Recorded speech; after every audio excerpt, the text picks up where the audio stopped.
First Alert Radar, powered by Jim Hudson Automotive Group. You're watching News 12 live at 5. Continues. It is the road to Miami. The Georgia Bulldogs facing off against Florida State. Sports director Dan Booth has more on the game and all the preparations just days away. But first, we want to head outside because there is heavy fog already forming, and as people are heading home from the holidays, it could be dangerous, Riley. Absolutely, Laura. Definitely Ryer work week in that full forecast in just a bit. All right, thanks for that, Riley. This Christmas was a lot quieter than Tracy Hawthorne imagined as she grieved her 19-year-old son, shot and killed just 2 weeks before Christmas. Our Sydney Hood joins us live after speaking with Hawthorne about her son Tyler and his killing. And this is still a very tough time for her. She actually mentioned to me earlier she wasn't even supposed to have kids. She has 2 now, and Tyler's her oldest. So Tyler was sort of her miracle child, and now he's gone. He was shot and killed on Telfair Street earlier this month, and there are still no charges in his murder. Getting that piece of closure won't bring her son back, but Tyler's mom wants her son's killer to turn himself in to bring justice to his name. Turn him in. This is unreal. You know, he running for a reason. He ain't innocent, you know what I'm saying? He killed my baby, my problem in this world. Nobody has the right to take it, but they did. 34-year-old Michael Mims is wanted in connection to Tyler's murder, and coming up all new tonight on News 12 at 6 o'clock, while Tyler's mom hopes sharing his story will bring justice to her family. Okay, thanks for sharing that. Our thoughts certainly with her at the holidays. One person is dead after a shooting on Christmas on Squire Street in Aiken. Sunday morning, deputies were called to a home about gunshots fired. They found Andre Gamillion lying in front of a yard with an apparent gunshot wound to his chest. Witnesses say the gunman drove off and possibly goes by the name Tony. He may have ties to Florence, South Carolina, so if you have any information, call Aiken County Sheriff's Office. The Calhoun County, South Carolina coroner revealing the cause of death after a father and a 6-year-old daughter were found dead last week. The coroner says Jason and Michelle Murph died of hypothermia.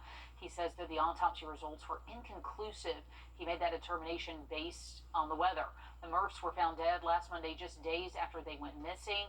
The pair had no injuries that would suspect foul play, but they were found several yards away from their car that had gotten into a car crash. Road to Miami, sponsored by Jim Hudson Automotive Group. With the Georgia Bulldogs expected to land in Miami any moment now for the bowl game against Florida State, we've got News 12 Sports Director Dan Booth here to kick off our Road to Miami coverage. Dan.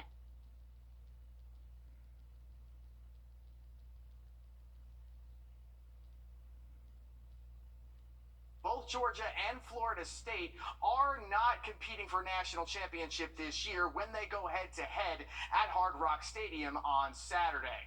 Even though the Dogs and the Seminoles would very much rather be in New Orleans or Pasadena, they have no shortage of things to play for this weekend. Georgia is the first team in the college football playoff era to ever be ranked number 1 in the second-to-last rankings and not make the Final Four. As for Florida State, they went undefeated, won the ACC without their starting quarterback, and they still didn't get in.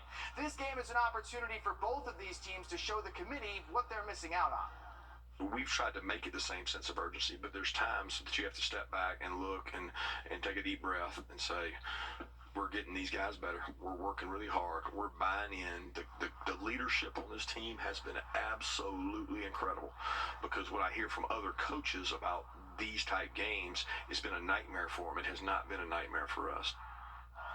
As the ever-changing landscape of college football continues to shift, the transfer portal is having a direct impact on who's playing in these bowl games. Starting linebacker Jamon Dumas-Johnson transferred. Backup quarterback Brock Vandegrift is heading to Kentucky. However, quarterback Carson Beck will be back behind center for Georgia, and Kirby was able to get former Florida star running back Trevor Etienne to join the Dogs for next season. I think everybody in the country will tell you have surprises, and you guys can probably figure out who those are, and you know, they make decisions that they think fits what they need, and I respect that. That's the rules we have, and that's what we abide by. So, I mean, I feel good about the group we have, and I'm really worried about the guys that are here and not the ones that aren't. This will be the 12th time Georgia and Florida State will battle on the gridiron. The Dogs have won 6 out of the previous 11 matchups, including a 13-point victory in the 2003 Sugar Bowl. Kickoff between Georgia and FSU is set for Saturday at 4 o'clock down in Miami. Eagerly awaiting that, and yeah, I know both teams have a lot to say. A Civil War memorial in Savannah covered with anti-war graffiti spray painted on the Forsyth Park statue reads "Free Gaza" and "No Christmas in Bethlehem." Savannah police say the vandalism happened early Christmas Eve morning. They've put in a request to have the statue cleaned, but no one's been arrested. The memorial to Savannah's dead Confederate soldiers was dedicated back in 1875. Representative Marjorie Taylor Greene once again the target of a swatting call. This time it was on Christmas Day. Local police say the call was received through a suicide prevention line from a man claiming he shot his girlfriend and will shoot himself. On their way to Greene's home, Rome, Georgia police turned around after confirming with her security team the claim was not true. Greene posted on social media to say she'd been swatted for the 8th time since August of last year. Giving you a live look at I-20, today is the last day for lane closure suspensions in Georgia, so could impact your morning commute or maybe your holiday travel as you head back home. GDOT put a pause on all those temporary lane closures along interstates, major state routes, and roadways near major shopping centers. That suspension extends through 10 p.m. tonight. They'll work a few days until Friday, and then they'll close all of those lane closures again for New Year's, open things back up. If you plan on celebrating the holidays and have a little too much to drink on New Year's Eve, there's a way for you and your vehicle to make it home safely. AAA is offering its Tow to Go program up until 6 a.m. Tuesday, January 2nd. You can actually use that now if you're at a holiday party. You can call the number on your screen, 855-2-TOW-TO-GO. And you'll get a free ride with your vehicle to a safe location within a 10-mile radius from where you call. Now, this is only if you live on the Georgia side of the river. It's not offered in South Carolina right now. The Color Purple now in theaters. Did you know it has local ties to South Carolina? We'll let you know what actor calls a low country home when we come back. And we are looking at the chance for rain to continue this evening and then dense fog forming late tonight. Have a look at that full forecast just after the break. Well, despite the bad holiday weather, it certainly isn't raining on South Carolina's parade is one of the fastest growing states in the U.S. All new on News 12 at 6 o'clock. We check in with a local business owner that just moved here to downtown Aiken and asked them why they chose South Carolina. Time and temp. Brought now. Massive markdowns like never before. The wrap up the year sales event at Waynesboro Chrysler Dodge Jeep Ram. Choose from acres of new Rams. No payments for 90 days. If you can't come to us, we'll drive it to you. Good to go, Waynesboro.com. Inside. We'll pay off your credit card up to $1,000. Wrap up the year sales event at Waynesboro Chrysler Dodge Jeep Ram with 2.9% financing. Get instant credit approval. Good to go, Waynesboro.com. All right, it is a foggy afternoon, and it looks like it's going to be a foggy night as well, Riley. Yeah, Laura, as these temperatures New Year's Eve and New Year's Day plans. All right, thanks, Riley. Simpsonville native and Golden Globe nominated actress Danielle Brooks returned home to bring the new Color Purple movie to the upstate. Haley Spitler spoke with her one-on-one about her beginnings to where she is now. And now it's like, I think I can say I'm a star. I think it's safe to say when you're hanging out with Oprah Winfrey every day. Before Danielle Brooks was acting in The Ancestors and Orange is the New Black, she was growing up here in the upstate. I am so glad to be back home in my hometown of Simpsonville, South Carolina. This is where it all started for me. My first role was in church at Bethlehem Baptist Church. I played baby girl. I was 6. Finding a lifelong passion from that church play, acting. Getting involved in Greenville County art programs and attending the Governor's School for Arts and Humanities. Thank you, and Dan Day and Mr. Murray, for everything that you poured into me. When I went to that school, I didn't even know what a monologue was. The Juilliard graduate sharing her story. First seeing The Color Purple on Broadway when she was 15. Starring in it at 25. I was mesmerized. I was so in awe because I was like, oh my God, maybe I can find a way to get to New York. 10 years later, end up starring in The Color Purple on Broadway. And a decade later, her first studio film, getting to show it off to Simpsonville in a special premiere. I feel like it's in the building today. Oh my God. Oh, no, so crazy. playing Sophia both on Broadway and in the film. Sophia is the representation of women owning their power. And so to be that and learn how to do that walking in the shoes of Sophia every day has been really cool. The movie, a milestone in one Simpsonville actress's career, marking the beginning of another's. I play Teen Little Cat, and I'm Harper's little sister, so I will be right behind Phoebe in the wedding scene. Paris Goodman, being hand-selected by the director. Miss Lisa called me while I got off of work, and I was freaking out in the car. I was jumping up and down, got out the car, started praising. The lady in the parking lot was looking at me crazy. While her time on set was short, she says it left a lasting impact, especially getting to chat with role model Fantasia. Role models, something Brooks knows all about. Oprah Winfrey has been such a mentor in this process. She passed the baton to me in that Zoom and said, you know, this is now your time to play Sophia, that our relationship started to build. She's just been a very great resource, has given me great advice. This Christmas, the two actors hope you'll head to the theater with your family. I get to share with you all the color purple, which already means so much to our community. But to get to share it with you means the world. Seeing South Carolina represented through them. We need to stick together as women, as a society. We need to conquer up and be strong for each other. In an already inspiring movie. I'm excited for young girls and women and men to witness this story because it truly is for everyone. Enjoy the color purple.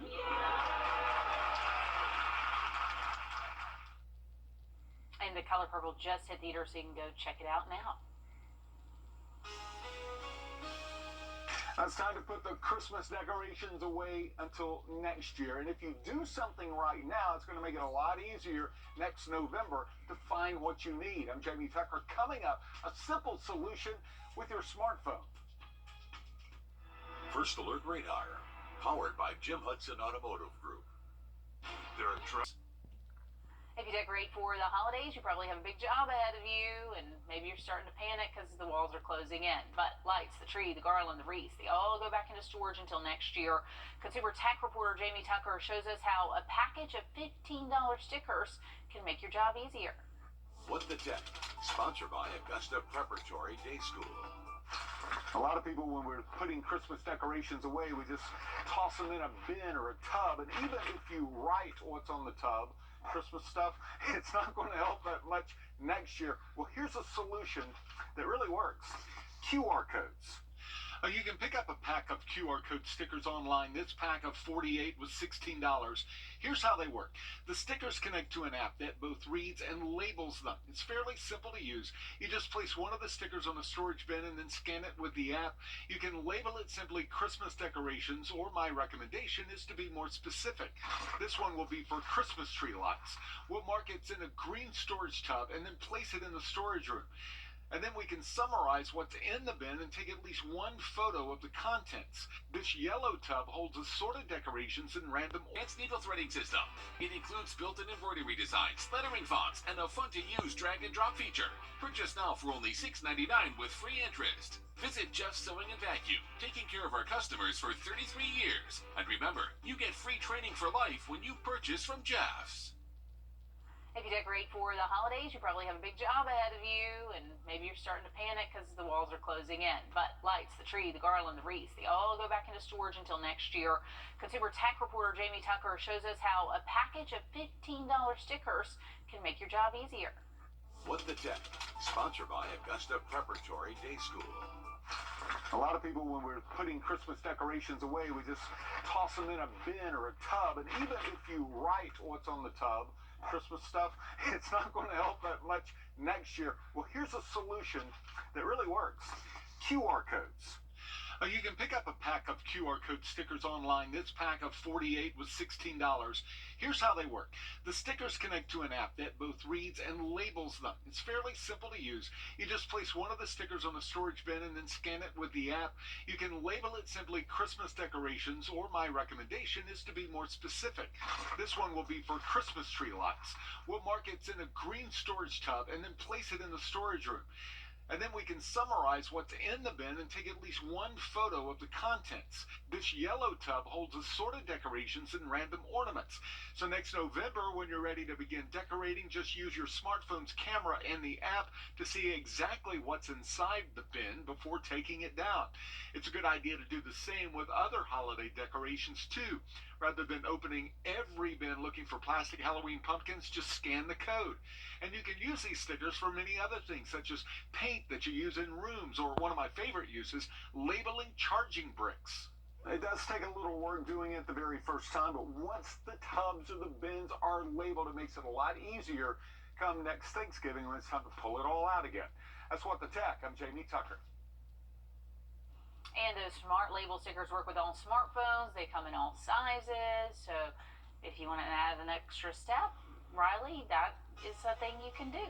I know, that's where I just didn't really connect those two things, because you're still having to scan it, put a sticker, just put a label on it. If I'm going to do that, I'm just going to, I might as well just write what's on it in duct tape and then peel it Exactly. off. And you can just read it instantly right there, not have to scan it. I'll But have to find my phone that I left downstairs or in the attic. yeah, exactly. Yeah, then you got to keep your phone everywhere with you too. Hey, temperatures the next couple of afternoons will start to be on the decline. We should be back to highs in the 50s by Friday. Now look at that forecast just after the break. And somebody won big. We'll let you know. Maybe you're a lot richer today. Coming up. We are excited to announce that the Medicare Specialist is now 64 Insurance Group. And while we've expanded our portfolio to include other health insurance products, we are still your go-to for all things Medicare. Don't wait until you're 65 to call. Are64.com. Find your present during... It's the year-end clearance sale at Weinberger's Furniture. And right now, get up to 30% off. No. Get up to 50% off. Not even close. Okay, then 70% off. Bingo, and everything must go. We're offering huge savings on every in-stock item, up to 70% off at all locations. That's right, up to 70% off. Just come into all 3 of our locations to get the best prices. Find your present during the Milton... Hey, Jill, what's the matter? Man, this name change is stressing me out. Everyone will know we still specialize in Medicare. Yeah, I know that, but what about this? Are you 64.com? The ultimate Christmas present might have to wait until tomorrow since no one won the big Powerball jackpot last night. But someone in Georgia did wake up $2 million richer. You can still get yourself a Powerball ticket as a Christmas present for tomorrow's drawing, a little belated Christmas present. The prize has now grown to an estimated $685 million. If you played, be sure to check those tickets because somebody, like we said, did win $2 million. Thousands were sold that won Powerball prizes between $400 and $200. Great time of year to win the lottery, I would say. Yeah. Anytime would be Anytime's a good time. Yes, anytime's a good time to win the lottery. But particularly now as those Christmas bills come due. Absolutely. Hey, if you are stepping out this evening, grab the rain jacket. We are going to keep the chance for some showers around the area and definitely some foggy conditions. You can see we're kind of up in the clouds from our Beach Island camera at the moment. We are going to keep the opportunity for these light showers to be peppered across the region, at least as we head past a little bit past midnight. So until around 1, 2 a.m. later tonight. Now, as far as tomorrow morning, that's when there's likely going to be some dense fog around. Overnight low temps should stay in the 50s. But if you're going to be on the roadways late tonight, early tomorrow morning, make sure you are safe out there. We're likely going to see a lot of this near the ground, so it will make it tough to see. Low beams, not high beams in the fog. If you're going to be golfing tomorrow, a lot of people off of work and out of school, so a great opportunity to hit the links. Tomorrow morning, not too bad. No need for a frost delay, but we are going to see that potential for fog, so it may be tough to find that ball out there early in the morning. Tomorrow afternoon should be nice. Cloudy skies. Temps most likely hitting the 60s out there tomorrow afternoon. And then it starts to get chilly late into the week. Friday, highs in the 50s, and then those mornings near freezing by the weekend. Okay, don't go anywhere. We have more news and weather coming right up.